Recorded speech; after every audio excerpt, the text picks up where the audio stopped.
एक औरत के चीखने की आवाज अचानक जब आधी रात को मुझे सुनाई देने लगी, तो मैं तुरंत ही अपने कमरे से बाहर आई। वह आवाज पास के ही एक कमरे से आ रही थी।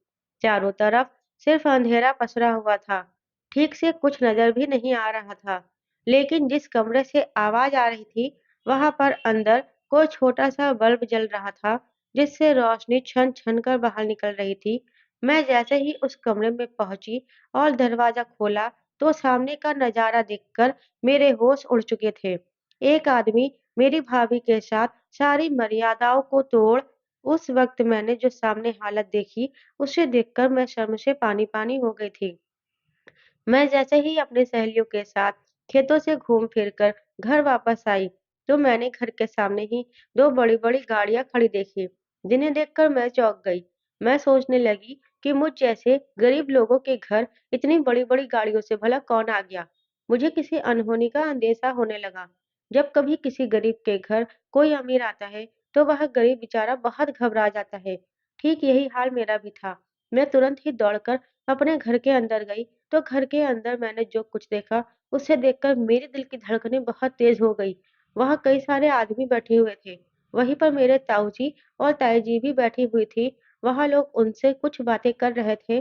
जैसे ही मुझे ताऊ जी ने देखा, उन्होंने तुरंत ही आँख के इशारे से मुझे अंदर कमरे में जाने का इशारा कर दिया।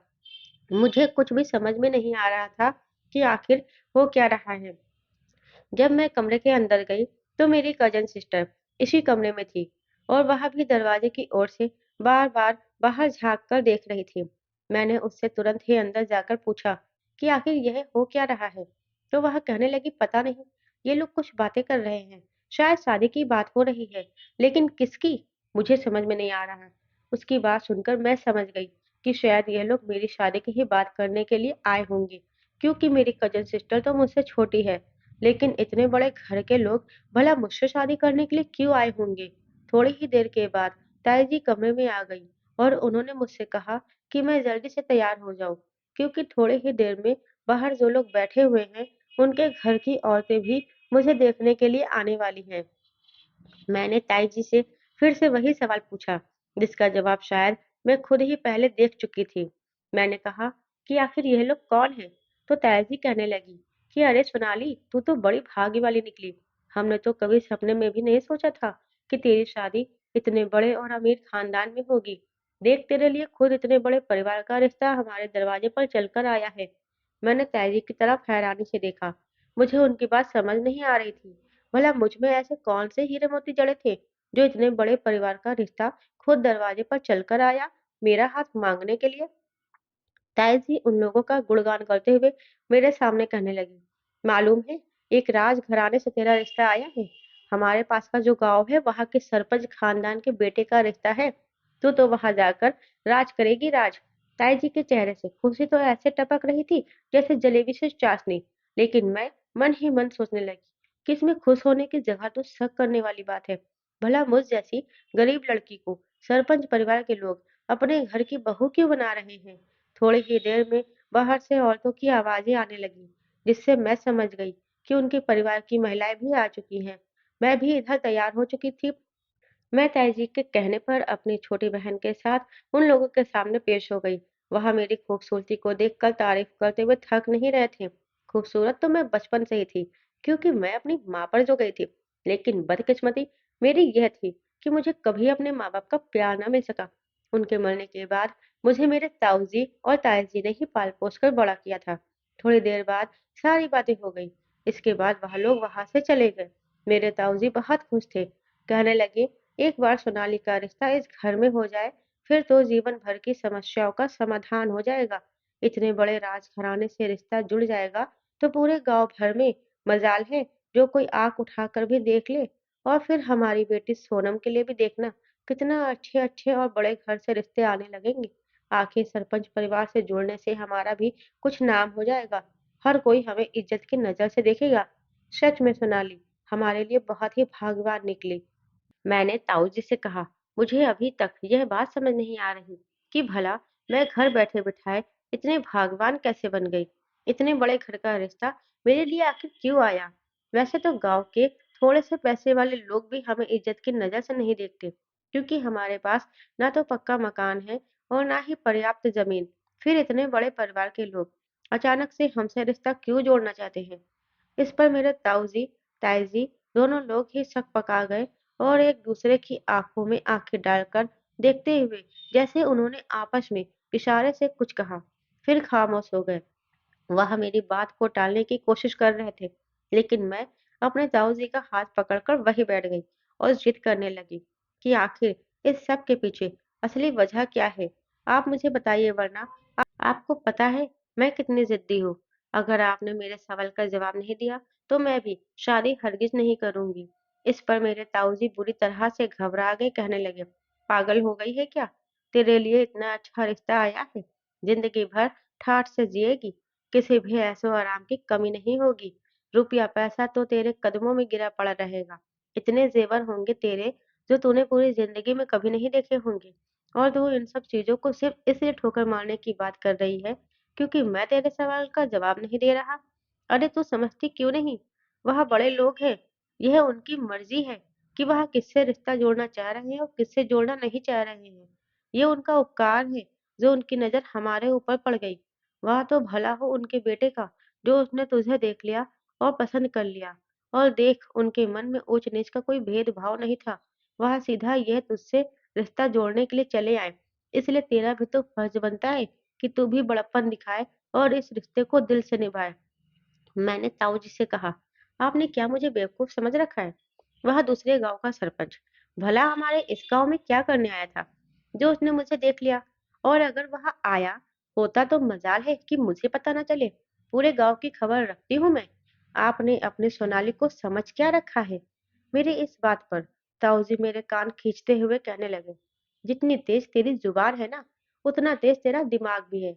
तुझे मैंने कितनी बार समझाया है, अपनी जुबान और दिमाग थोड़ा कम चलाया कर। लड़कियों को इतना तेज होने की कोई जरूरत नहीं होती है, वरना लोग कोई ना कोई खोट निकाल देते हैं। और मैं नहीं चाहता कि मेरी सोनाली में कोई खोट निकाले। मैंने ताऊजी से कहा कि आप भला इतना क्यों डरते हैं? कोई खोट निकाल कर तो दिखाए मुझ में, उसकी जुबान ना खींच लूं मुंह से। मेरी इस बात पर ताऊजी ने मुझे हल्की सी थपकी दी और कहने लगे, देख सोनाली, अब तुझे अपना ये व्यवहार बदलना पड़ेगा। कम बोलना होगा, कम दिमाग चलाना होगा। तुझे जैसा कहा जाए चुपचाप वैसा करना होगा, क्योंकि अब तू एक सरपंच परिवार की बहू बनने वाली है। मैंने ताऊजी से कहा, लेकिन अभी तक आपने मेरे सवाल का जवाब नहीं दिया। और आप तो जानते हैं कि अगर मेरे मन की मर्जी नहीं होगी तो मैं यह शादी हरगिज भी नहीं करूंगी। अब आप इस शादी के पीछे जो असली सच्चाई है वह मुझे साफ साफ बता दीजिए, वरना मैं खुद से तो कहीं ना कहीं से पता कर ही लूंगी। मेरा इतना कहना था कि तभी मेरी ताई जी मेरे पास आकर बैठ गई और उन्होंने अचानक ही मेरे पैर पकड़ लिए। मैं बुरी तरह से घबरा गई। मैंने उनसे कहा, ताई जी, आप ये क्या कर रही हैं? इस पर वह मेरे आगे हाथ जोड़कर कहते हुए रोने लगी और कहने लगी, सोनाली, तेरे बाप के मरने के बाद हमने तुझे पाला पोसा और इतना बड़ा किया। हम तेरे माँ बाप तो नहीं बन सके, लेकिन हमसे इतनी कोशिश हुई कि हमने अपना फर्ज निभाया। आज मैं तेरे सामने अपनी झोली फैलाती हूँ और दूसरी अपनी ममता का कर्ज चुकाने की गुहार लगाती हूँ, मेरी बच्ची। इस शादी से भूल कर भी इनकार मत करना। देख, अपनी छोटी बहन की तरफ तो देख। अगर तेरा इस घर से रिश्ता जुड़ गया तो तेरी छोटी बहन के भी भाग्य खुल जाएंगे। वरना अभी तक तो हम दोनों बुढ़ा बुढ़िया यही सोच सोच कर मरे जा रहे थे कि दो दो जवान लड़कियों का विवाह हम कैसे करेंगे। आज के समय में जरा सा भी अच्छा परिवार देखो तो इतना दहेज मांगते हैं कि आदमी की जान ही निकल जाती है। अपनी ताई जी की ऐसी बातें सुनकर मैं भी फूट फूट कर रोने लगी। मैंने उन्हें गले से लगा लिया। मैंने कहा, आप ऐसी बातें क्यों करती हैं? मैं तो बस आपको परेशान करने के लिए ऐसे कह रही थी। आपने जहाँ मेरा रिश्ता जोड़ दिया है, मैं वहीं शादी कर लूंगी। आप लोगों पर तो मेरी पूरी जिंदगी निछावर है। अगर आप दोनों ना होते तो मेरा ना जाने क्या होता। इस बात पर मेरी ताया जी ने मुझे गले से लगा लिया। उसके बाद वह मेरा हाथ पकड़कर कहने लगी, तुम पूछ रही थी ना कि वह लोग इतने अमीर होने के बावजूद भी हमारे जैसे गरीब लोगों से रिश्ता क्यों जोड़ना चाहते हैं? तो सुनो, दरअसल जिससे तेरा रिश्ता हो रहा है उसकी यह दूसरी शादी है, यानी कि तू उसकी दूसरी पत्नी बनकर जा रही है। उसकी पहली पत्नी मर चुकी है। ताई जी के मुंह से यह बात सुनकर मेरे तो पैरों तले से ज़मीन ही निकल गई थी। मुझे बहुत गहरा झटका लगा था। मतलब कि मैं एक शादीशुदा आदमी के संग ब्याहे जा रही थी। मैंने ताऊ जी से कहा, "लेकिन आप लोग मेरे साथ ऐसा कैसे कर सकते हैं?" ताऊ जी मुझे समझाते हुए कहने लगे, "देख सोनाली, इसमें कोई बुराई नहीं है, क्योंकि तेरे होने वाले पति की पहली पत्नी अभी इस दुनिया में है ही नहीं। लेकिन हाँ, इसका एक छोटा-सा बेटा है, जो अभी मात्र 5 या 6 महीने का ही है। और उसकी कोई खास उम्र भी नहीं है। तू बिल्कुल फ़िक्र मत कर, हम तुझे किसी बूढ़े आदमी के साथ नहीं ब्याह रहे हैं। उन्हें अपने बेटे और उसके संतान के लिए एक अच्छी लड़की की ज़रूरत है और बस इसलिए वह लोग हमारे घर से रिश्ता जोड़ना चाहते हैं। वरना सोचने वाली बात तो ये थी कि वह इतने पैसे वाले होने के बावजूद भी हम जैसे गरीबों के घर भला क्यों आते?" मैंने ताऊ जी से कहा, "लेकिन सवाल तो अभी भी मेरा यही है कि वह सिर्फ हमसे ही क्यों रिश्ता जोड़ना चाहते हैं? उनके लिए तो हज़ारों रिश्तों की लाइन लगी होगी। उनके पास पैसे की कोई कमी तो है नहीं, तो वह अपनी बराबरी वालों में भी तो रिश्ता कर सकते हैं। फिर हम गरीब ही क्यों?" इस पर ताई जी कहने लगी, "दरअसल जब से उनकी पहली पत्नी मरी है, तब से गाँव भर में यह अफ़वाह फैली हुई है कि उनकी पत्नी की आत्मा उस हवेली में भटकती रहती है, जिस वजह से हर कोई वहाँ बहुत बुरी तरह से डरा हुआ है और कोई भी उन लोगों से रिश्ता जोड़ने को तैयार नहीं है।" मैंने ताऊ जी से कहा, "आत्मा वगैरह कुछ नहीं होता।" तो ताऊ जी कहने लगे, "यही तो बात है। मैंने भी उनसे यही कहा कि हमारी सोनाली इन सब बातों में विश्वास नहीं करती। वह 8वीं तक पढ़ी लिखी है और उसे ऐसी किसी भी चीज़ पर ना तो विश्वास है और ना ही डर लगता है। बस इसीलिए मैंने फिर बहुत सोच समझ कर इस रिश्ते के लिए हाँ कर दी। देख बेटी, हो सकता है तुझे यह लगे कि मैं तेरी शादी एक ऐसे आदमी से कर रहा हूँ जो पहले एक शादी कर चुका है, लेकिन तू खुद सोच कर देख, उसकी पत्नी कौन-सा जिंदा बैठी है, जो तुझसे तेरा हक मारेगी, और जो बच्चा है वह भी बहुत छोटा है, उसे तू जैसे चाहे पाल-पोस कर अपने रंग में ढाल लेना, वह बिल्कुल वैसा ही ढल जाएगा। मुझे तुझ पर पूरा विश्वास है कि दूसरे की औलाद के साथ तू कभी भेदभाव नहीं करेगी, क्योंकि तुझे खुद तेरे माँ-बाप ने नहीं, तेरे ताऊ और ताई जी ने पाला है। और तुझे इस बात का एहसास बहुत अच्छे से होगा कि हमने कभी तेरे साथ भेदभाव नहीं किया, तो तू भी भला ऐसा काम क्यों करेगी?" मुझे अपने ताऊ जी की बात काफ़ी हद तक ठीक लगी, लेकिन मन में एक तरफ यह टीस भी उठ रही थी कि अगर मैं इतनी गरीब न होती, तो मुझे भी एक ऐसे आदमी से शादी न करनी पड़ती, जो पहले से ही बीवी-बच्चे वाला था। एक तरफ तो जी चाह रहा था कि मैं इस रिश्ते से इनकार कर दूं, लेकिन अपने ताऊजी और ताईजी की गरीबी और मजबूरी और अपनी छोटी बहन का भविष्य देखते हुए मैंने अपने चेहरे पर खुशी और चमक दिखाते हुए इस रिश्ते के लिए हाँ कर दी। बहुत जल्द ही मैं एक सरपंच खानदान की बहू बनकर विदा होकर बड़ी सी हवेली पहुंच चुकी थी। वह हवेली इतनी बड़ी थी कि मुझे तो ऐसा लग रहा था जैसे वह मेरा पूरा गांव आराम से बस जाए। पूरी हवेली रिश्तेदारों से भरी पड़ी थी। दरअसल मेरी शादी जिस परिवार में हुई थी, यह 2 भाई हैं, जिसमें मेरे बड़े ससुर की एक बेटा और एक बेटी है। जिसमें से उनके बेटे की शादी हो चुकी है, लेकिन बेटी की शादी के लिए रिश्ते ढूँढे जा रहे हैं। और जो मेरे ससुर जी हैं, उनके इकलौते बेटे मेरे पति हैं। सब लोग मिल-जुल कर एक साथ ही रहते हैं। पहली मुलाकात में तो मुझे सभी लोग काफ़ी अच्छे लगे। मेरी सास मुझसे बहुत प्यार से बात कर रही थी और मेरे जेठ की पत्नी, वह भी मुझे बहुत ही नरम दिल की औरत लगी। लेकिन थोड़ा-सा ऐसा लग रहा था कि जैसे वह अपने पति विशाल से काफ़ी डरी-सहमी रहती है। उनके अभी तक कोई औलाद नहीं हुई है। इसके अलावा मेरी ननंद प्रिया, वह भी मुझे काफ़ी चुपचाप सी लगी। सारी रस्में होने के बाद मुझे मेरे पति के कमरे में भेज दिया गया था। मैं वहाँ पर अपने पति करण का इंतज़ार कर रही थी। थोड़ी ही देर के बाद मेरी सास कमरे में आई। उनके साथ में एक और औरत और एक छोटा-सा बच्चा था। वह मुझे समझाते हुए कहने लगी कि अब आज से यही तुम्हारी औलाद है। मैंने उस छोटे से बच्चे को अपनी गोद में उठाया। सच में उस बच्चे को गोद में लेते ही ना जाने मेरे सीने में अपने आप कैसे ममता उमड़ने लगी और ऐसा लगा जैसे मुझे इस बच्चे से ना जाने कितना ही लगाव हो। मैंने उसे तुरंत ही अपने सीने से लगा लिया। मेरी सास मुझसे कहने लगी कि यह हमारे घर की खास नौकरानी है। कमला, यह तुम्हारे साथ हर वक्त रहेगी। तुम्हें कभी भी किसी भी चीज की जरूरत हो तो तुम इससे कह देना। और बहू, तुम चिंता मत करो, ऐसा नहीं है कि हम अपने पोते की सारी ज़िम्मेदारी तुम्हारे कंधों पर ही डाल देंगे। तुम्हें बस इसे माँ का प्यार देना है। बाकी इसकी देखभाल के लिए हमने एक और नौकरानी रख रखी है, जिसका नाम मीना है। मेरी सास ने मुझे उनसे भी मिलवा दिया। थोड़ी ही देर के बाद मेरी सास के हुक्म पर मीना मुझसे मेरे बच्चे को लेकर चली गई।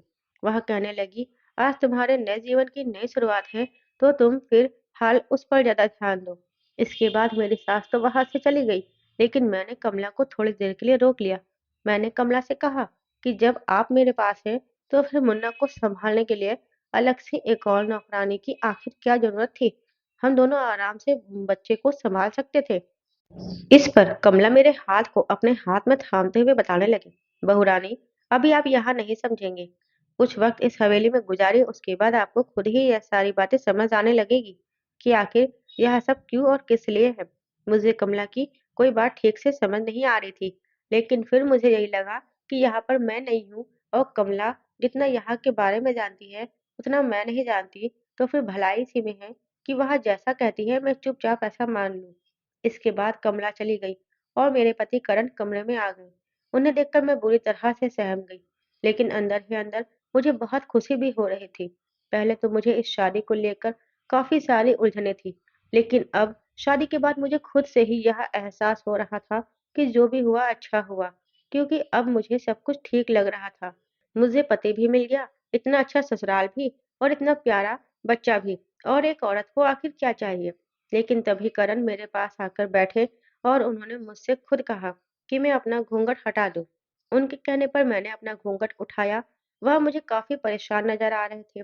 फिर वह मुझसे कहने लगे, देखो सोनाली, मैं जानता हूँ कि मैंने यह शादी अपनी मर्जी से तुम्हारे साथ की है, और मेरा फर्ज भी बनता है कि मैं तुम्हें एक पत्नी वाले सारे अधिकार दूं और तुम्हारी तमाम इच्छाओं का ख्याल रखूं। लेकिन मेरी बात समझने की कोशिश करो। मैं अभी भी अपनी पहली पत्नी वैष्णवी को भुला नहीं पाया हूँ, जिस वजह से मैं तुम्हें वहां दर्जा नहीं दे सकता। अगर हो सके तो मुझे माफ कर देना। लेकिन हाँ, मैं तुम्हें इस बात का यकीन दिलाता हूँ कि तुम्हें कभी भी किसी भी तरह की कोई तकलीफ इस हवेली में नहीं होने वाली। बस सिर्फ एक पत्नी के अधिकार को छोड़कर। बाकी मैं तुम्हारी हर ख्वाहिश पूरी करने के लिए तैयार हूँ। मैंने जब करण की आंखों में उस वक्त देखा, तो उनमें मुझे आंसू नजर आए। यह देखकर मुझे नहीं पता मेरे दिल में कैसी भावनाएं थी। मैं यही सोच रही थी कि अपनी जिंदगी में मैंने पहला ऐसा मर्द देखा है जिसकी आंखों में अपनी पत्नी के लिए आंसू थे। वरना तो आज तक मैंने सिर्फ आदमियों को अपनी पत्नियों को पैर की जूती समझते हुए देखा और उन पर हुक्म चलाते हुए अत्याचार करते हुए देखा था। ज्यादातर औरतें अपने पतियों की वजह से रो रही थी, लेकिन पहली बार ऐसा कोई आदमी देखा था जिसकी आंखों में नमी थी, वह भी अपनी पत्नी की जुदाई के लिए। कुछ देर तो मेरे और उनके बीच खामोशी बनी रही।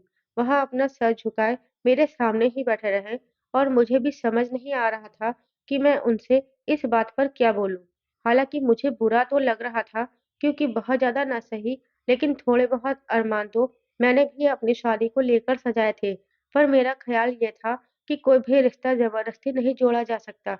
हर रिश्ते में आपको खुशी तभी मिलेगी जब दोनों तरफ से उसे निभाने की चाहत हो। इसलिए मैंने अपने दिल को समझा लिया कि मुझे करण की इच्छा का मान रखना चाहिए, और अपनी खुशियाँ और जो भी अधिकार मुझे दिए जाएँगे, बस मुझे उनमें ही अपनी खुशियाँ ढूँढनी है। समय के साथ अगर ऊपर वाले की कृपा हुई, तो करण को एक दिन खुद ब खुद ही मुझसे प्यार हो जाए। इसलिए मैंने तुरंत ही करण से कहा कि आप मेरी तरफ से बिल्कुल ही निश्चित हो रहे हैं।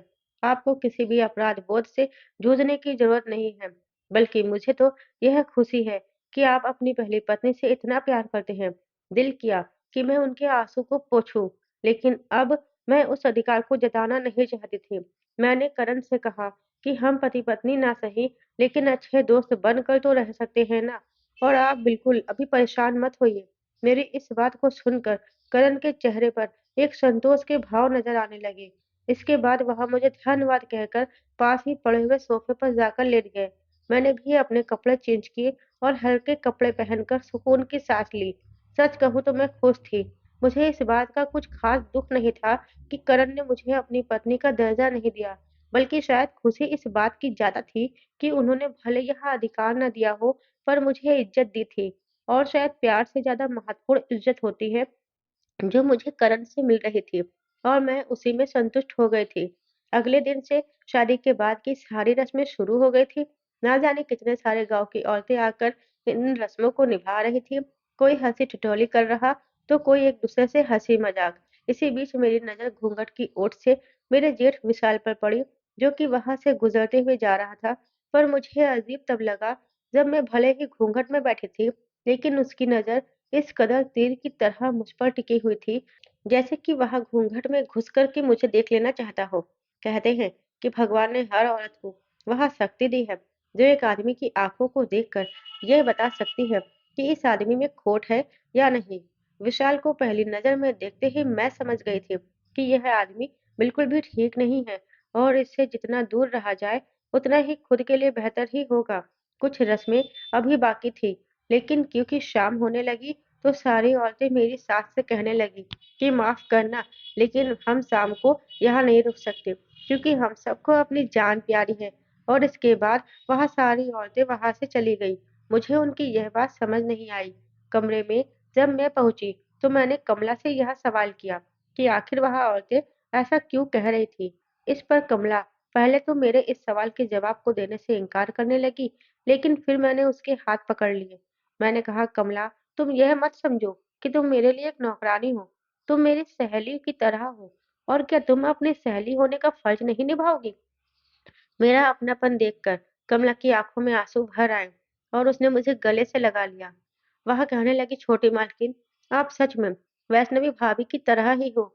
वह भी मुझसे ऐसे ही प्यार से बात किया करती थी, लेकिन यह सारे घर वाले और यह गांव वाले उन पर इतने बुरे बुरे लांछन लगाते हैं, जिससे मेरा दिल दुखता है।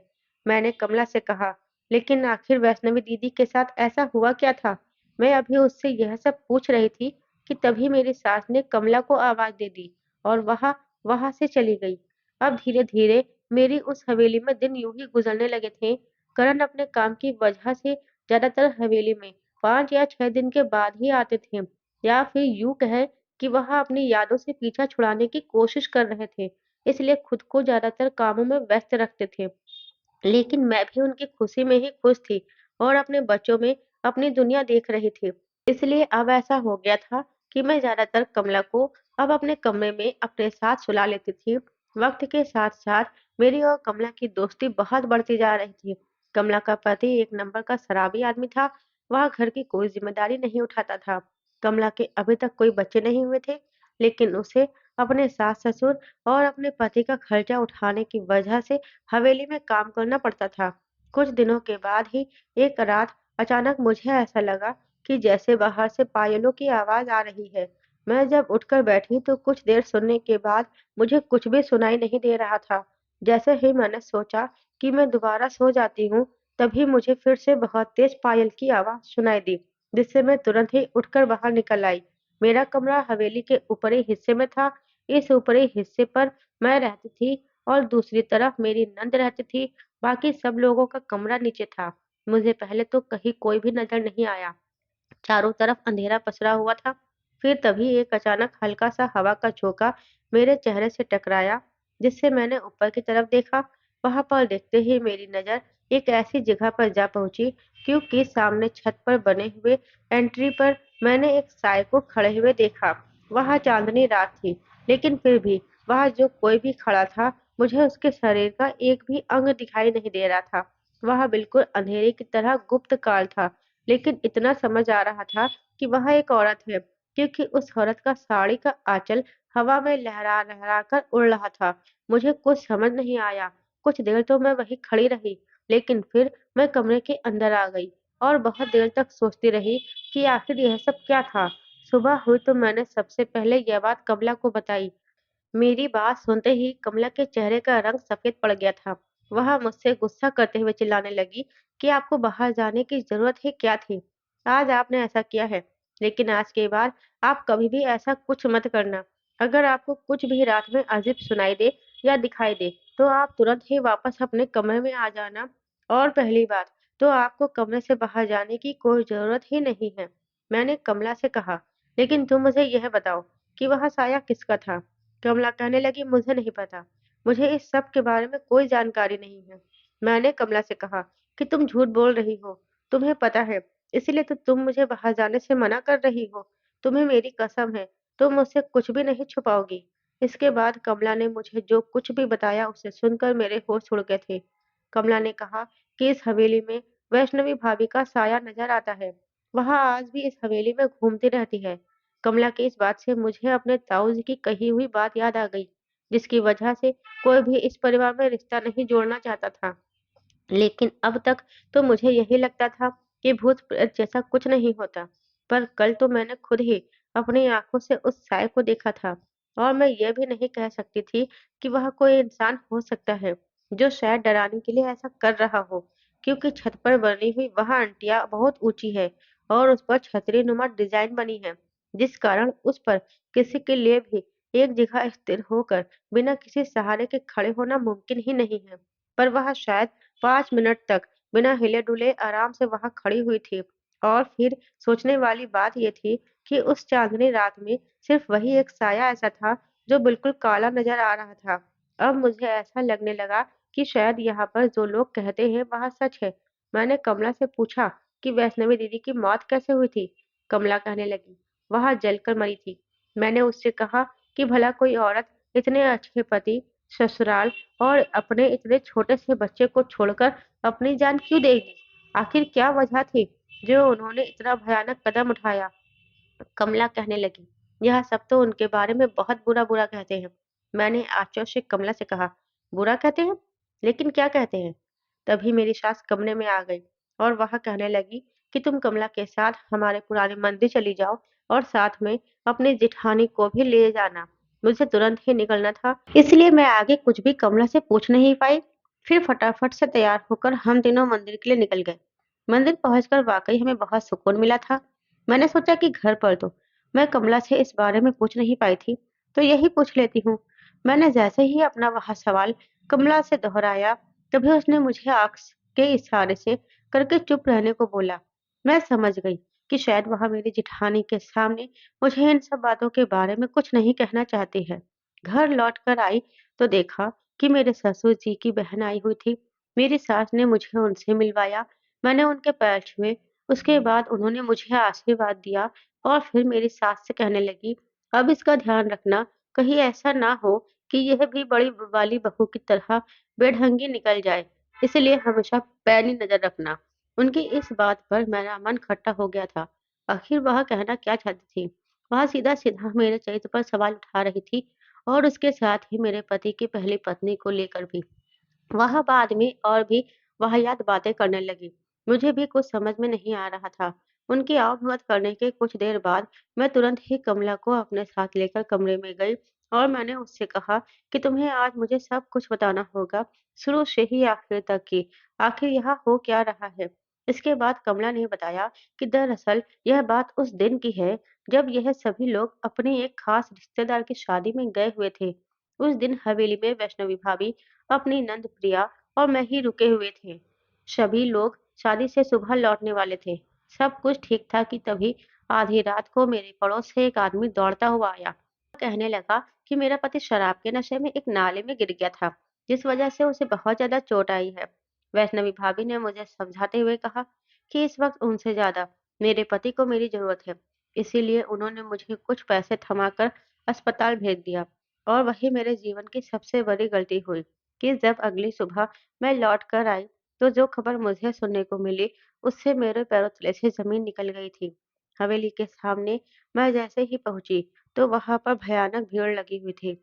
उस भीड़ को देखकर मेरे अंदर एक अजीब-सा डर करवट लेने लगा था।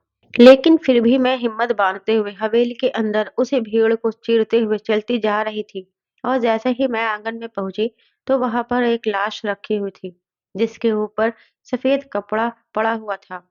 मैंने जब सभी लोगों पर नज़र डाली, तो वहाँ मुझे बड़े साहब, छोटे साहब, उनकी पत्नी, उनके बेटे, उनकी बहू और प्रिया, दीदी सब नज़र आए। बस अगर कोई नज़र नहीं आ रहा था, तो वह थी वैष्णवी भाभी। यह देखकर मेरे दिल की धड़कनें पूरी तरह से बढ़ गई। हर कोई वहाँ अपना सर पकड़कर बैठा हुआ था। एक अजीब-सा सन्नाटा पसर रहा था कि तभी एक जोर की हवा चली और ऐसे ही वह सफ़ेद कपड़ा उड़ा, तो सामने का नज़ारा देखकर मेरी रूह काँप गई। वैष्णवी भाभी का जला हुआ शरीर मेरे सामने पड़ा हुआ था, जिसे देखकर मैं तुरंत ही वहाँ बेहोश हो गई। बाद में मुझे पता चला कि वैष्णवी भाभी ने खुद को आग लगाकर खत्म कर लिया, क्योंकि उन्हें बड़े साहब ने रंगे हाथों एक गैर आदमी के साथ पकड़ लिया था। वह आदमी तो भाग गया, उसका चेहरा भी बड़े साहब देख नहीं पाए थे, लेकिन वैष्णवी भाभी वह बहुत ज्यादा शर्मिंदा थी, और इस शर्मिंदगी से बचने के लिए ही उन्होंने ही अपने जीवन लीला समाप्त कर ली। यह सब लोग वैष्णवी भाभी के चरित्र पर उंगली उठाते हैं, लेकिन मैं जानती हूँ कि मेरी वैष्णवी भाभी गंगा की तरह निर्मल थी। उसके चरित्र पर कोई दाग नहीं था। उसने करण भैया के सिवा कभी किसी को नजर उठाकर भी नहीं देखा था। यह बात दिल ही दिल में कहीं न कहीं आपकी सास को भी पता है कि उनकी बहू में कोई खोट नहीं था। लेकिन क्योंकि बड़े साहब का कहना है कि उन्होंने अपनी आँखों से यह सब कुछ देखा था, इसलिए कोई भी उनकी इस बात को काटने को तैयार नहीं था। करण भैया भी आज भी इस बात पर यकीन नहीं कर पाए हैं कि उनकी वैष्णवी उन्हें छोड़कर चली गई है, और यह सब लोग जो उन पर तोहमत लगाते हैं, वह वाक़ई में सच है। कमला रो-रो कर कहने लगी, जब से वैष्णवी भाभी ब्याह कर इस घर में आई थी, मैं उनके साथ हर पल एक शय की तरह रही थी, और मुझे पता है कि वह स्वभाव की कैसी थी। इस वजह से मैं पूरे विश्वास के साथ कह सकती हूँ कि मैंने कभी भी वैष्णवी भाभी को किसी भी तरह के गलत काम में नहीं देखा था, बल्कि वह तो बहुत अच्छी और नेक-दिल औरत थी, सबका भला करती थी। लेकिन आज भी यह सवाल मेरे दिमाग में गूंजता रहता है कि जैसा सब बोल रहे हैं, वैसा कुछ भी नहीं था। लेकिन फिर वैष्णवी भाभी ने अपने छोटे से बच्चे को छोड़कर खुद की ज़िंदगी क्यों ले ली? उन्हें एक बार भी अपने बच्चे के बारे में क्यों नहीं सोचा? आखिर क्यों? और बस उसके बाद से ही इस घर में बहुत कुछ बदल गया। कुछ लोग ऐसे हैं जो अब बहुत खामोश हो गए हैं, लेकिन कुछ ऐसे भी हैं जिन पर किसी बात का कोई असर नहीं है, क्योंकि उनका तो मानना यही है कि वैष्णवी भाभी एक गलत औरत थी, और अच्छा हुआ जो वह मर गई। कमला की पूरी बात सुनकर जब मेरे ज़हन में भी यह सवाल उठने लगा था कि वैष्णवी दीदी ने आखिर ऐसा क्यों किया होगा? कमला बोली, तब से ही वैष्णवी भाभी की आत्मा इस हवेली में घूम रही है। शायद वह इंसाफ चाहती है, लेकिन यहाँ भला कौन है जो उसे इंसाफ दिलाएगा? बल्कि यहाँ तो उल्टा हर कोई उसके किरदार पर सवाल उठाता रहता है।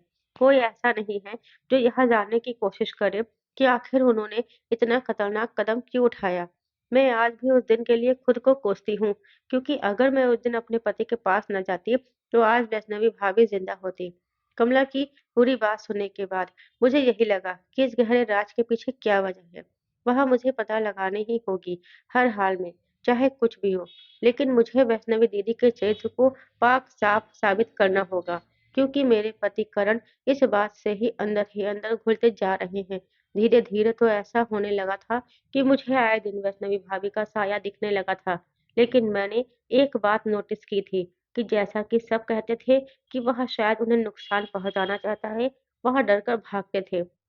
अक्सर मैं प्रिया के चीखने की आवाज़ सुनती, वह वैष्णवी भाभी का नाम से ही चिल्लाते हुए कई बार कहीं से भी दौड़ पड़ती थी, जिस वजह से मुझे यह समझ आने लगा था कि यही दिमागी रूप से परेशान रहने लगी है, क्योंकि इसके अंदर डर हद से ज़्यादा बढ़ गया है। कई बार वह अकेले में ही बड़बड़ाती रहती थी और कहती थी कि वैष्णवी भाभी मुझे छोड़ दो, मेरे पीछे क्यों पड़ी हो?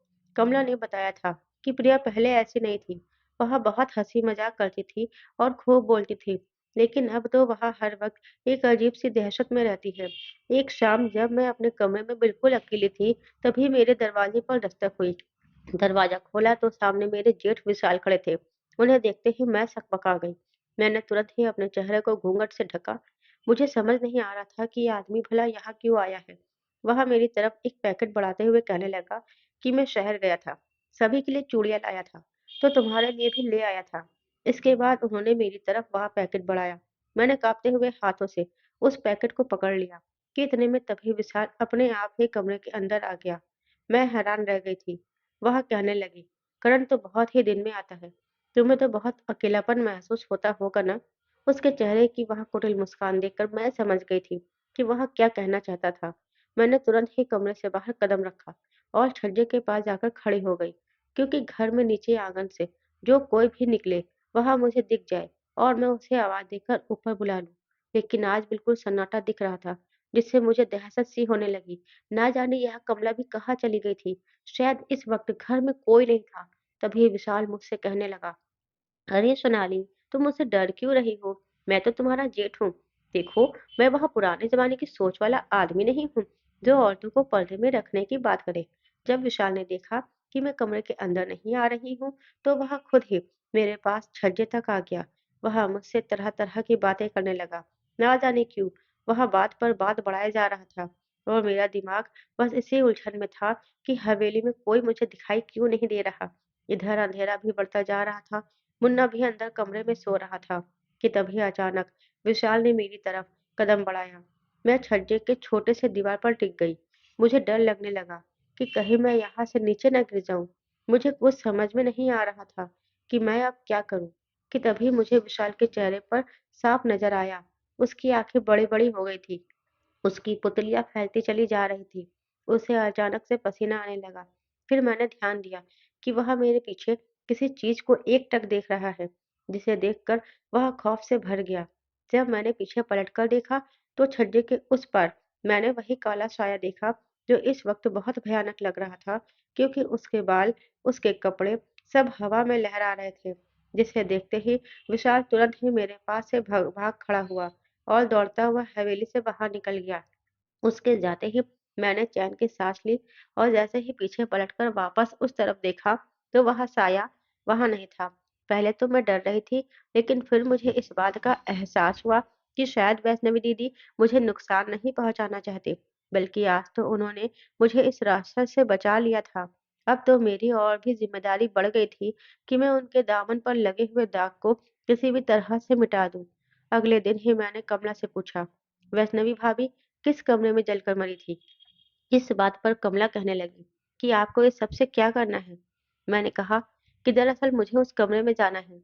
इस बात से कमला घबरा गई। वह कहने लगी कि भूल कर भी उस कमरे में मत जाना, क्योंकि अगर घर में किसी को भी इस बारे में पता चल गया, तो तूफान आ जाएगा। मैंने कमला से कहा कि चाहे जो भी हो, पर मैं उस कमरे में जाकर ही रहूंगी। मुझे भी तो देखना है कि आखिर वहां ऐसा क्या हुआ। हो सकता है हमें कोई ऐसा सबूत मिल जाए जिससे हम दीदी के चरित्र को बेदाग कर सके। कमला को मैंने समझाया कि क्या तुम नहीं चाहती कि तुम्हारी वैष्णवी भाभी के माथे पर लगा हुआ यह कलंक हमेशा के लिए मिट जाए? कमला कहने लगी कि मैं चाहती तो हूँ, लेकिन आप समझ क्यों नहीं रही? घर में अगर किसी ने भी देख लिया, तो हम दोनों की आफत आ जाएगी। मैंने कमला से कहा कि तुम इसकी बिल्कुल भी फिक्र मत करो, क्योंकि हम उस कमरे में आधी रात को जाएंगे, जब सब लोग सो रहे होंगे। मेरी इस बात से कमला बुरी तरह से घबरा गई। वह कहने लगी, सोनाली भाभी बात समझने की कोशिश करिए। वैष्णवी भाभी का साया हर वक्त इस घर में मंडराता रहता है, और आत्मा तो आत्मा होती है ना, जिससे हर किसी को डर लगता है। इसलिए मुझ में इतनी हिम्मत नहीं कि मैं रात को उस कमरे में जाऊं। मैंने कमला से कहा, तुम चिंता मत करो, तुम उस कमरे से बाहर खड़ी रहना और मैं अकेले कमरे के अंदर जाऊंगी। इस पर कमला बोली, क्या आपको डर नहीं लगता? मैंने कहा नहीं, क्योंकि मैं जानती हूँ कि वैष्णवी दीदी मुझे कोई नुकसान नहीं पहुंचाएंगी। उसी रात को मौका पाते ही कमला ने वैष्णवी दीदी के कमरे की चाबी मेरी सास के पास से निकाल ली और फिर हम दोनों बिना किसी को बताए उस कमरे के पास पहुंच गए। सच कहूँ तो डर तो मुझे भी बहुत लग रहा था, क्योंकि रात का सन्नाटा और अंधेरा अंधेरी अंदर दहशत पैदा कर रहा था। लेकिन मैं करती भी क्या, इतना जोखिम तो मुझे उठाना ही था। बहुत ही धीरे से दरवाजा खोलकर जब मैं कमरे के अंदर गई, तो वहां बहुत बुरी तरह बू आ रही थी, बिल्कुल ऐसी जैसे किसी का मांस जल जाता है। टॉर्च की रोशनी में जब मैंने कमरे की हालत देखी, तो कमरे में जगह जगह पर कालिख लगी हुई थी। काफी सामान बिखरा पड़ा हुआ था। ज्यादातर सामान तो जल ही चुका था। कुछ पल के लिए तो मुझे ऐसा लगा जैसे इस कमरे में मेरा दम घुट जाएगा और मैं मर जाऊंगी। इसलिए मैं थोड़ी देर सांस लेने के लिए कमरे से बाहर आई और उसके बाद दोबारा हिम्मत कर उस कमरे में गई। वहां जो कुछ भी पड़ा हुआ था, उस सब को खंगालने लगी कि तभी ऊपर ताड़ पर रखी हुई छोटी सी बकसिया में मुझे एक डायरी मिली। वहां बकसिया खुली हुई थी, इस वजह से वहां आधी जल चुकी थी। मैंने जब उस डायरी के पन्नों को पलटा, तो वह काफी हद तक खत्म हो चुकी थी, लेकिन एक टुकड़ा उसमें नीचे से गिरा हुआ था, जिसमें कुछ ऐसा लिखा था जिससे मेरे दिमाग की घंटी बज गई। उस छोटे से टुकड़े पर सिर्फ इतना लिखा था, ने कहा कि वह मुझे अपना बनाकर ही रहेगा। मैं करण से भी कुछ नहीं कह सकती, वरना बस इसके आगे कुछ जला हुआ था। लेकिन इतने से टुकड़े से मुझे मेरी बात समझ नहीं आ रही थी। लेकिन अब इतना शक पक्का हो गया था कि कोई तो था जो वैष्णवी दीदी के पीछे पड़ा था। लेकिन आखिर वह कौन था? फिर मुझे वहाँ एक कंगन पड़ा हुआ मिला। वह कंगन सोने का था और जब मैं बाहर आई तो मैंने कमला को दिखाया तो उसने कहा कि यह तो वैष्णवी भाभी का है और वह कागज का टुकड़ा भी दिखाया। इस पर कमला कहने लगी कि वैष्णवी भाभी को लिखने का शौक था। वह डायरिया लिखा करती थी और यह उनकी ही लिखावट है। इसके बाद हमने अच्छे से ताला लगाकर उस कमरे को बंद कर दिया और हम वापस अपने कमरे में आ गए। लेकिन काफ़ी रात तक हम यही सोचते रहे कि आखिर वैष्णवी दीदी ने इस कागज़ के टुकड़े पर किसका ज़िक्र किया है? कौन था जो उनसे इस तरह की बात कर रहा था? कमला को भी समझ नहीं आ रहा था कि भला ऐसा कौन हो सकता है? क्या वह कोई बाहर वाला था या कोई घर वाला? यह सब सोच-सोच कर हम लोग थक गए थे और फिर लेटकर चुपचाप सो गए। फिर ना जाने रात के किस पहर मुझे एक आवाज़ सुनाई दी। वह अचानक से मेरी आँख खुली। जब मैंने उठकर देखा तो वैष्णवी दीदी का वह कंगन ज़मीन पर इस तरह से नाच रहा था जैसे वह किसी के हाथ से छूटकर गिरा हो। मुझे समझ नहीं आया कि यह कंगन भला ज़मीन पर कैसे आ गिरा। मैं जैसे ही उसे उठाने के लिए आगे बढ़ी, वह कंगन लुढ़कता हुआ दरवाजे के पास पहुँचा। मैंने वहाँ जाकर उसे उठा लिया कि तभी मुझे किसी औरत की तेज-तेज चीखने-चिल्लाने की आवाज़ सुनाई देने लगी। मैं घबरा गई कि भला इतनी रात को कौन औरत है जो हवेली में चिल्ला रही है। मैंने पीछे पलटकर बिस्तर पर देखा था कि मैं कमला को जगा सकूं, लेकिन कमला तो बिस्तर पर थी ही नहीं और ना ही वहां पर मुन्ना था। यह देखकर मैं डर गई और तुरंत ही दरवाजा खोलकर बाहर भागी और जोर-जोर से कमला को आवाज़ लगाने लगी। पर मुझे वहां कोई नजर नहीं आ रहा था और वह चीखने की आवाज़ बढ़ती ही जा रही थी। मैं उन आवाज़ों का पीछा करते हुए एक कमरे तक जा पहुँची और जैसे ही मैंने ज़ोर देकर दरवाजे को खोला, तो सामने का नज़ारा देख मेरे होश उड़ गए थे, क्योंकि वहाँ पर सामने एक औरत के साथ एक आदमी वह हरकत कर रहा था, जो कोई भी शरीफ औरत बर्दाश्त नहीं कर सकती थी और इसीलिए वह इतनी बुरी तरह से चीख रही थी। लेकिन वह कौन थी और वह आदमी कौन था? मैं जैसे ही उस औरत को बचाने के लिए आगे बढ़ी कि तभी मुझे उस औरत का चेहरा नज़र आ गया जिसे देखकर मैं चौंक गई थी कि वह औरत कोई और नहीं बल्कि वैष्णवी दीदी थी और उस आदमी के हाथ पर मिली नजर पड़ी जिस पर एक निशान बना हुआ था। इससे पहले कि मैं उस आदमी के गिरेबान को खींचकर उसका चेहरा देखती, ऐसा लगा कि जैसे सब कुछ चुटकियों में गायब हो गया।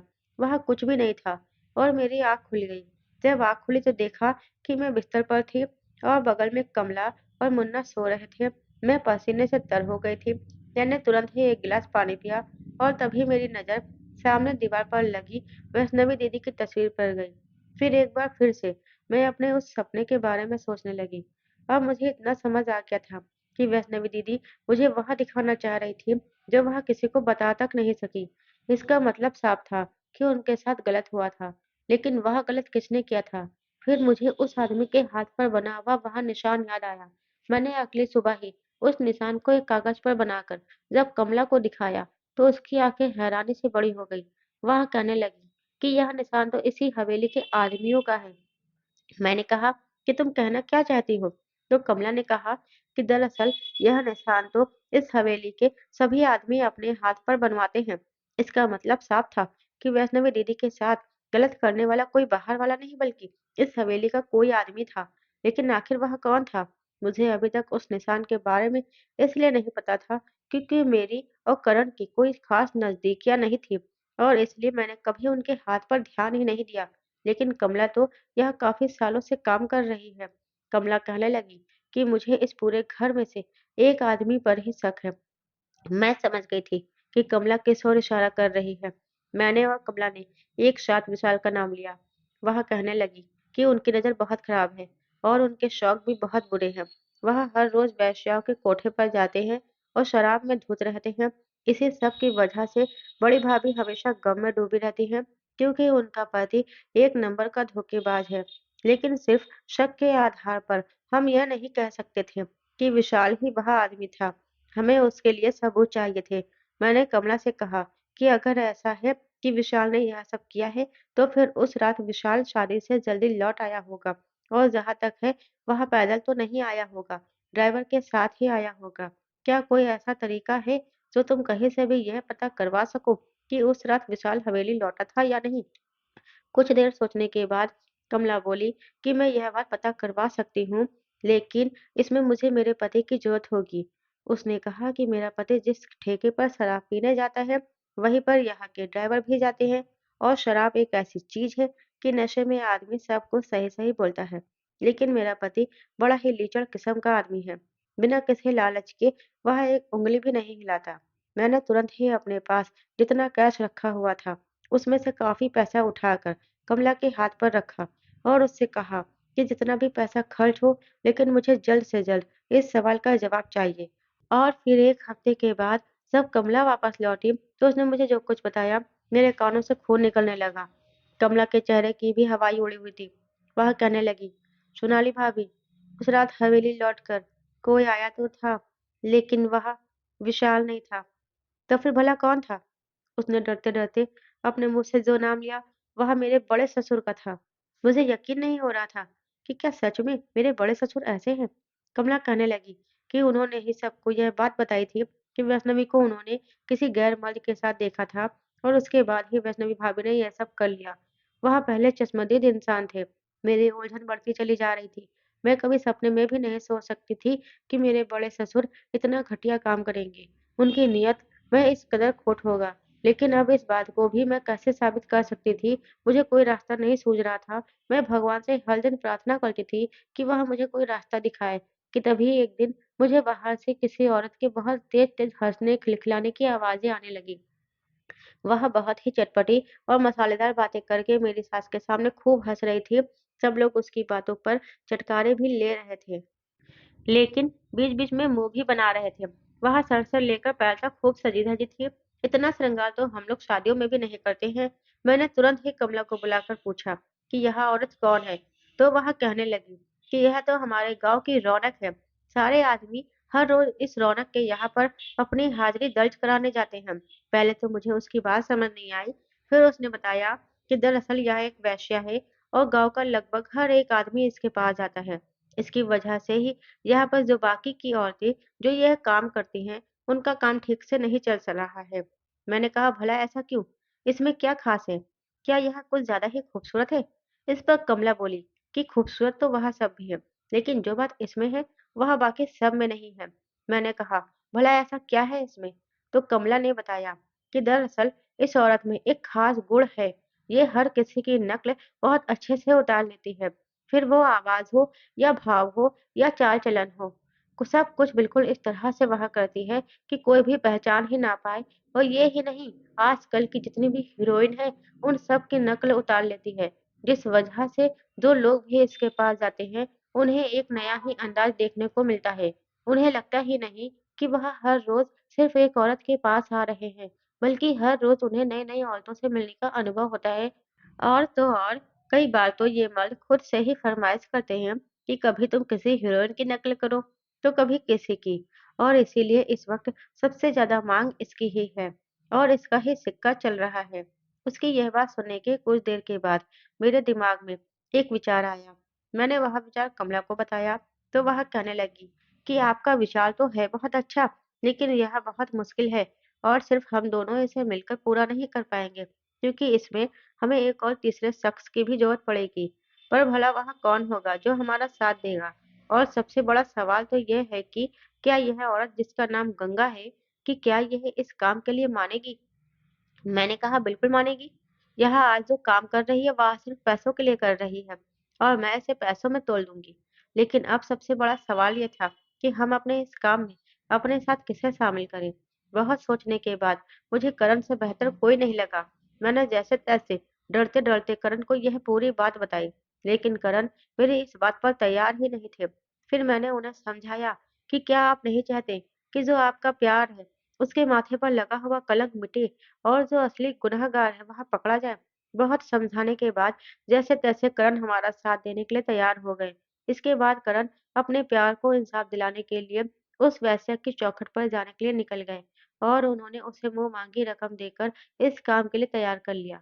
पहले तो वह सिर्फ पैसों के लिए यह काम करने को तैयार थी, लेकिन जब उसने देखा कि करण बाकी आदमियों से बिल्कुल अलग हैं, क्योंकि वह उसे इज़्ज़त दे रहे थे, उसके साथ कायदे से पेश आ रहे थे, तो उसका दिल पिघल गया और फिर वह कहने लगी कि मैं अब इस काम के कोई पैसे नहीं लूँगी, क्योंकि जो इज़्ज़त तुमसे मुझे मिली है, वह आज तक कभी किसी आदमी ने नहीं दी।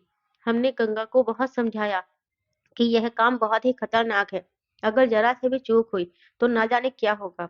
पर गंगा कहने लगी कि बचपन से आज तक वह ना जाने कितनी ही परीक्षाओं को लांघते हुए यहाँ तक पहुंची है। पूरी जिंदगी वह एक ऐसे घटिया दलदल में डूबी रही। कम से कम अब जब एक अच्छा काम करने का मौका मिला है तो उसे तो बिना स्वार्थ में किया जाए। मैं गंगा का बड़ा दिल देखकर बहुत खुश थी। मैं यही सोच रही थी कि हम वेश्या को बुरी नजर से देखते हैं। पूरा समाज और समाज के लोग उस पर थूकते हैं, उसमें कमियां निकालते हैं। लेकिन जो मर्द दिन के उजाले में उस पर उंगलियां उठा रहे होते हैं, वही मर्द रात होते ही उसके दरवाजे पर लाइन लगाकर खड़े हो जाते हैं और उसकी खूबसूरती में हजारों अल्फाजों की शायरियां कहने लगते हैं। यहाँ पर सोचने वाली बात यह है कि चरित्र किसका गिरा हुआ है, उन वेश्याओं का या फिर उन मर्दों का जो अपने चेहरे पर नकाब ओढ़कर घूम रहे हैं, जो खुद उनके पास चलकर आते हैं। हमारे समाज की यही विनम्रता है कि घूम फिर कर हर चीज में गलती से औरतों को ही निकाल दी जाती है। खैर गंगा के तैयार होने के बाद हमने अपनी योजना को आगे बढ़ाया और सबसे पहले हमारे कहे अनुसार गंगा ने घर के एक एक सदस्य को वैष्णवी दीदी बनकर डराना शुरू कर दिया और उसने वैष्णवी दीदी के जैसी आवाज निकालकर सबको इस बात की धमकी दी थी। अब वह अपनी असली गुनहगार को सजा देने वाली है, उसे मारने वाली है। सबसे पहला निशाना हमने प्रिया दीदी को बनाया, क्योंकि सबसे ज्यादा वही वैष्णवी दीदी से डर रही थी। कुछ ही दिनों में हवेली में सबके चेहरे पर खौफ नजर आने लगा था। हर किसी के जहन में मौत का डर बैठ चुका था। एक बड़े तांत्रिक को बुला लिया गया था और हमें भी बस इसी दिन का इंतजार था। तांत्रिक को भी हमने पैसे देकर खरीद लिया और उसे अपने ही प्लान में शामिल कर लिया।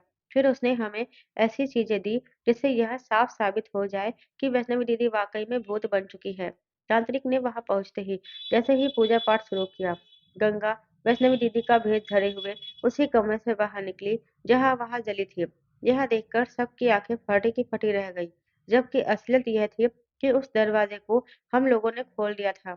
इसके बाद तांत्रिक ने एक केमिकल की मदद से सामने दीवार पर जब पानी फेंका तो उस पर खून से अपने आप यह लिख गया कि मैं अपने गुनहगार को सजा देने आ गई हूँ, जिससे तो सबकी रूह कांप कर रह गई थी। फिर गंगा जली हुई चमड़ी लगाकर, जो कि सब नकली थी, उसके साथ आंगन में सबके सामने खड़ी हुई और अपनी दहशत भरी आवाज में उसने धमकाना शुरू किया कि जो असली गुनहगार है वह खुद सबके सामने आ जाए और सबके सामने अपना गुनाह कबूल कर ले, वरना इस पूरे खानदान को मैं यही खत्म कर दूंगी। फिर तुम्हारे इस वंश को चलाने वाला कोई भी नहीं बचेगा। लेकिन अभी तक कोई भी आगे नहीं बढ़ा, इसलिए गंगा ने सबसे पहले निशाना कमला को बनाया। कमला भी बहुत अच्छा ड्रामा कर रही थी। उसने ऐसे दिखाया जैसे वैष्णवी दीदी का भूत उसका सर पटक पटक कर उसे मार डालेगा। वह बहुत अच्छे से अपने आप को कभी दीवार पर तो कभी जमीन पर पटक रही थी और कुछ ही देर बाद मैंने जो नकली खून उसे दिया था वह सब उसके शरीर से बहने लगा, जिसे देखकर सबकी रूह कांपने लगी थी। घर के खिड़की दरवाजे बार बार बंद हो रहे थे, खुल रहे थे। यह काम करण ने अपने विश्वास पात्र लोगों से करवाया था, लेकिन कमला के साथ वह यह सब होने के बाद भी कोई आगे नहीं बढ़ रहा था कि तभी फिर गंगा ने मेरे कहे अनुसार करण को निशाना बनाया, क्योंकि कमला तो बाहर वाली थी लेकिन करण तो घर के ही वंश थे। जैसे ही करण पर हमला होते हुए सबने देखा, तभी मेरे सास ससुर घुटनों पर बैठकर गंगा या फिर कहूँ कि वैष्णवी दीदी के सामने भीख मांगने लगे कि हमसे गलती हो गई है। हमें नहीं पता कि तुम हमें किस गुनाह की सजा दे रही हो, लेकिन हमारे बेटे को छोड़ दो। हम आज के बाद कभी भी तुम्हारे चरित्र पर कोई भी लांछन नहीं लगाएंगे। यह सब देखकर प्रिया दीदी बुरी तरह से दहशत से भर गई और वह अचानक ही रो रो कर कहने लगी कि आप लोग सच क्यों नहीं बता देते? आखिर कब तक अपने इस गुनाह को छुपाते रहेंगे? आप लोग गुनहगार हैं और आपके गुनाह की सजा हम सबको मिल रही है। प्रिया की बात सुनकर सब लोग उस तरफ देखने लगे जिधर वह देखकर बोल रही थी। वह मेरे बड़े ससुर और विशाल के सामने भीख मांग रही थी। किसी को कुछ समझ नहीं आ रहा था। तभी गंगा ने प्रिया के डर का फायदा उठाते हुए अब ऐसे दिखाया कि वह अब प्रिया पर हमला करने वाली है। वह जैसे ही उसकी तरफ बढ़ी, प्रिया ने अपना आपा खो दिया। उसे अपनी जान जाने का डर बैठ गया था और उसने चिल्ला चिल्ला कर बता दिया कि वैष्णवी भाभी उस रात खुद नहीं मरी थी, उनको मारा गया था और उनके साथ यह सब करने वाला और कोई नहीं बल्कि बड़े पापा और बड़े भैया हैं। अब सबके सामने सच आ चुका था, एक ऐसा सच जो लावा बनकर सबके कानों में उतरा तो हर किसी के कान के पर्दे लगभग फट चुके थे। किसी को भी यकीन नहीं हो रहा था कि प्रिया ये क्या कह रही है और एक सवाल ये भी था कि इसका मतलब इस सब सच्चाई के बारे में प्रिया को सब कुछ पता था। इसके बाद गंगा ने प्रिया को धमकी दी कि अगर तूने सब कुछ सच-सच नहीं बताया, तो मैं तुझे भी अभी 4 टुकड़ों में बाँट दूँगी। इसके बाद प्रिया ने रो-रो कर सबको जो कुछ भी बताया, उसे सुनकर तो सबकी आंखें हैरत से फटी की फटी रह गईं। प्रिया ने कहा कि उस रात जब शादी में घर के सभी लोग गए हुए थे, तो आधी रात को मुझे अचानक भाभी के चीखने की आवाज़ सुनाई दी। मैं जैसे कि भाभी के कमरे में गई, तो दरवाज़ा अंदर से बंद था। खिड़की से देखा, तो मैंने अंदर विशाल भैया को भाभी के साथ देखा। उन्होंने भाभी की ज़िंदगी खराब कर दी थी। वह बुरी तरह से रो रही थी और उनसे भीख माँग रही थी कि वह कैसे भी करके उन्हें छोड़ दे। लेकिन विशाल भैया उस वक़्त नशे में इस कदर डूबे हुए थे कि उन्हें कुछ भी नहीं सूझ रहा था। उन्हें उनकी ना तो इज़्ज़त की परवाह थी, ना दर्द और ना तकलीफ़ की। उन्होंने उनके बच्चे के बारे में भी नहीं सोचा। उनका बच्चा बुरी तरह से गला फाड़-फाड़ के रो रहा था और इधर मैं दरवाज़ा पीट रही थी। लेकिन दरवाज़ा तभी खुला जब सब कुछ उजड़ चुका था। उसके थोड़े ही देर के बाद बड़े पापा हवेली लौट आए। उन्हें देखते ही मैंने उन्हें सब कुछ सच-सच बता दिया कि विशाल भैया ने इतना बड़ा गुनाह भाभी के साथ कर दिया है। मुझे तो यही लगा कि अब पापा भैया को सज़ा देंगे, लेकिन पापा ने जो भी किया, मुझे आज तक उस बात पर यकीन नहीं हुआ कि मेरे बड़े पापा, जो मेरे पूरे गाँव वालों के साथ इंसाफ करते थे, वह खुद अपने ही घर में ही इंसाफ नहीं कर पाए। उन्होंने भाभी के मुन्ना को कमरे से उठाकर मेरी गोद में डाल दिया। मुझे पागल को समझ नहीं आया कि यह सब क्या हो रहा है और उसके बाद दरवाज़ा बंद करके उनके कमरे में मिट्टी का तेल डालकर आग लगा दी। भाभी पूरी तरह से चीखती रही, चिल्लाती रही और रो-रो कर इस बात की दुहाई माँगती रही कि कम से कम उनके लिए ना सही, लेकिन उनके बच्चे के लिए ही सही उनकी जान बख्श दे, क्योंकि उनके मर जाने के बाद उनके छोटे से बच्चे का क्या होगा? पर यह दोनों राक्षस उस वक़्त अपने ही घमंड में चूर थे। इन्हें अपनी इज़्ज़त उनकी जान से ज़्यादा प्यारी लग रही थी। ये नहीं चाहते थे कि किसी को भी इनकी काली करतूत के बारे में पता चले।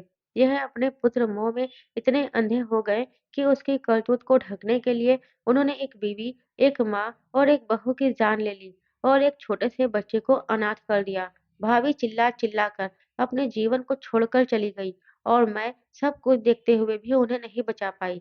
बड़े पापा ने मुझे धमकी दी थी कि अगर गलती से भी मैंने किसी के भी सामने अपना मुँह खोला, तो मेरे साथ बहुत बुरा होगा। मैं बहुत डर गई थी और इसलिए मैंने आज तक यह सच्चाई कभी किसी को नहीं बताई। हाँ, भैया इतने बेशर्म निकले कि उन्हें इस बात का कोई मलाल नहीं। वह अपनी ज़िंदगी आराम से जी रहे थे और मैं यहाँ हर दिन सदमे से मर रही थी। बड़े पापा को तो ये सब करके भी चैन नहीं मिला। उन्होंने भाभी के चरित्र को भी पूरी तरह से तार-तार कर दिया। फिर अपने कपूत की इज़्ज़त को बचाने के लिए, क्योंकि उन्हें अच्छे से पता था कि उनकी बात पर हर कोई आँख बंद करके यकीन कर लेगा। पूरा सच सुनने के बाद हर किसी की आँखों से आँसू बह रहे थे। करण भी बहुत बुरी तरह से रो रहे थे। वह कहने लगे, मैंने कहा था ना तुम सबसे कि मेरी वैष्णवी कभी गलत नहीं हो सकती। वह सिर्फ मुझसे प्यार करती थी, लेकिन किसी ने भी मेरी बात का यकीन नहीं किया। इस सब के होने के बाद गाँव के काफ़ी लोग आँगन में इकट्ठे हो गए थे और उन सब लोगों ने भी पूरी सच्चाई सुन ली थी। हर कोई मेरे बड़े ससुर और उनके बेटे पर थूक रहा था।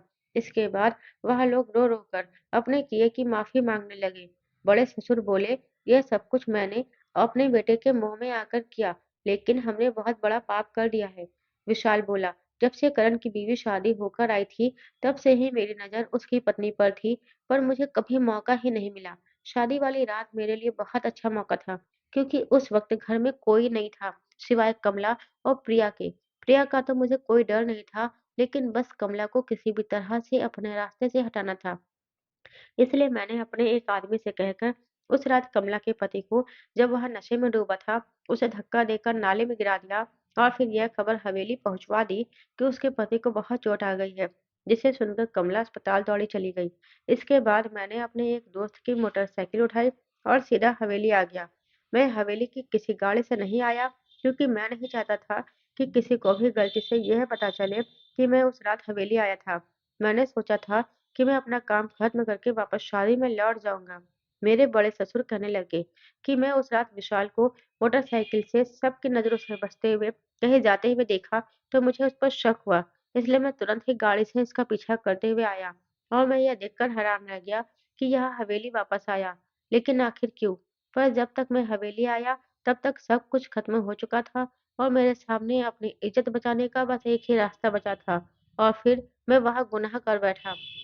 इसके बाद मैं विशाल को लेकर वापस शादी में चला गया ताकि किसी को हम पर शक ना हो।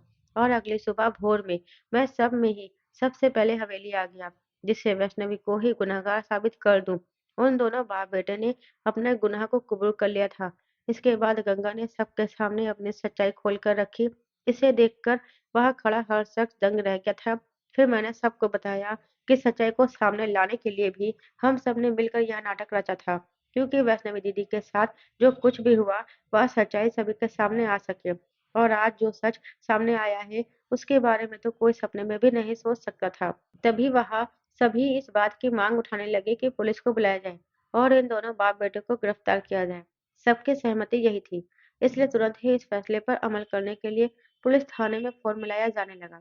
लेकिन कुछ पल में, जहाँ पहले सब कुछ शांत था, अचानक भयानक तूफान आ गया। इतनी तेज हवा चलने लगी कि किसी को कुछ नजर ही नहीं आ रहा था।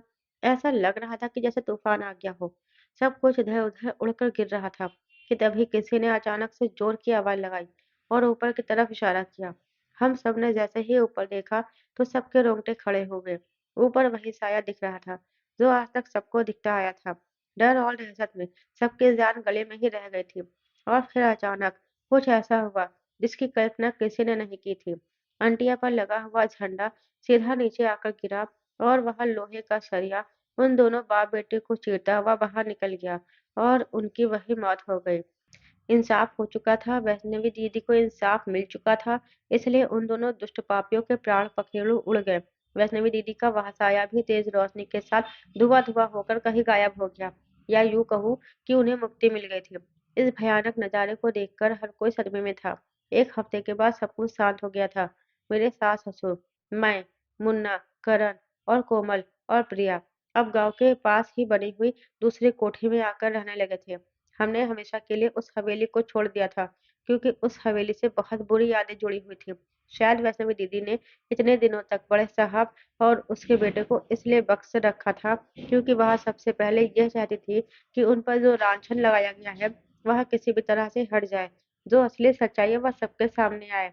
और जैसे ही सारा सच सबके सामने उजागर हुआ, उन्होंने अपने गुनहगारों को सजा दे दी थी। धीरे धीरे 6 महीने बीत चुके थे और अब करण बहुत खुश है, क्योंकि उनके पहले प्यार को इंसाफ मिल चुका था। अब मेरे और करण के बीच में नज़दीकियाँ बढ़ने लगी हैं। वह मुझे अपनी पत्नी के अधिकार भी देने लगे हैं। मैं उनके साथ हँसी-खुशी अपना जीवन बिता रही हूँ। लेकिन आज भी हम दोनों वैष्णवी दीदी को याद करते हैं, उनकी बातें करते हैं। उस दिन के बाद वैष्णवी दीदी का साया हमें कभी नहीं दिखा, क्योंकि अब उन्हें मुक्ति मिल चुकी थी और उन्हें शायद अब यह विश्वास भी हो गया था कि उनके मुन्ना की परवरिश मुझसे बेहतर और कोई नहीं कर सकता था। मैंने करण के सामने यह इच्छा जाहिर की कि मैं कभी भी अपनी औलाद को पैदा नहीं करूँगी, क्योंकि मैं मुन्ना के साथ किसी भी तरह का कोई भेदभाव नहीं करना चाहती थी। मेरे इस फैसले को करण ने खुले दिल से स्वीकार किया। कमला का भी मैंने उसके पति से तलाक दिलवा दिया था और अपनी ही पहचान के एक बहुत ही सुलझे हुए लड़के से उसकी शादी करवा दी और आज वह हँसी-खुशी अपना जीवन जी रही है। तो दोस्तों, उम्मीद करती हूँ आपको मेरी कहानी पसंद आई होगी। कहानी पसंद आई है तो वीडियो को लाइक और शेयर करें। चैनल पर नए हैं तो चैनल को सब्सक्राइब ज़रूर करें और हाँ, बेल आइकन को ज़रूर प्रेस करें, जिससे वीडियो की अगली अपडेट सबसे पहले आप